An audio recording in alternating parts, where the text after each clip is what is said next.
Welcome to Jyothi home కుకింగ్కి స్వాగతం. ఈరోజు నేను చేయబోయేది అటుకులతో పాయసం. ఇది కృష్ణుడికి చాలా ఇష్టమైన నైవేద్యం. దీనికి నేను ముందుగా ఒక కప్పు అటుకులకి ఒక కప్పు బెల్లాన్ని తురుముకొని పెట్టుకున్నాను. మీకు ఈ బెల్లం ప్లేస్లో కనుక పంచదార కూడా వేసుకోవచ్చు.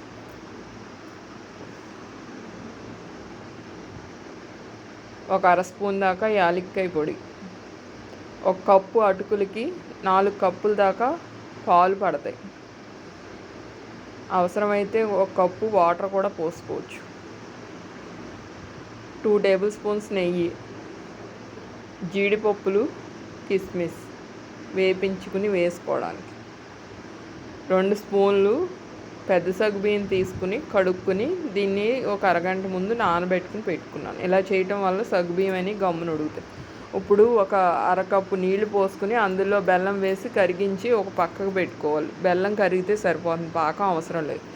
ఇప్పుడు మళ్ళీ ఇంకొక గిన్నె తీసుకుని అందులో నేను ఒక కప్పు నీళ్లు 3 కప్పుల పాలు పోసాను. ఇవి ఫుల్ క్రీమ్ మిల్క్ మూల వాటర్ పోసుకున్నాను. మామూలు పాలు అయితే వాటర్ పోసుకోకుండా చేసుకుంటే బాగుంటుంది. ఆవు పాలు అయితే ఇంకా బెటర్. ఇప్పుడు ఒక మూకుడు పెట్టుకుని అందులో నెయ్యి వేసి డ్రై ఫ్రూట్స్ వేసి అవి కలర్ మారిన తర్వాత అటుకులు కూడా వేసుకుని వేపించుకో. ఈలోపు ఈ పాలు మరుగుతూ ఉంటే ఈ విధంగా అటుకులు వేసి వేపించుకో. ముందుగా సగ్గుబియ్యం వేసి ఒక 5 నిమిషాలు ఉడికిన తర్వాత అప్పుడు ఈ అటుకులన్నీ ఈ విధంగా కలర్ మారేదాకా సిమ్లో పెట్టుకుని వేపించుకోవాలి. ఇప్పుడు ఈ అటుకులు కూడా ఇందులో వేసేసుకుని ఉడికించుకోవాలి.